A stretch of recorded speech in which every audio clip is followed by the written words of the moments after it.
कॉशनची machine आहे, 200 ampere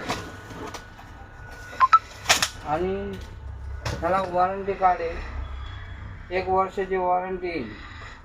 7,500 रुपयाला भेटून जाईल. रिपेरेबल आहे. हे 2 -प्लसचं रॉड आहे, केबल आहे. ही कॉशनची मशीन 200 एम्पियर हेवी ड्युटी काम करण्यासाठी आपल्याकडे मशीन आहे. काय हे रिपेरेबल होती आपल्याकडे. हे सगळ्या मशीनी आपल्या रिपेरिंगचे. हे सगळं बॉसची पण आहे. बॉसची पडेल मला कटर मशीन 7,800 रुपये आणि ती पण 1 वर्षाची वॉरंटी आहे. बिल घेतली तर बिगर बिल घेतली की 6 महिने वॉरंटी.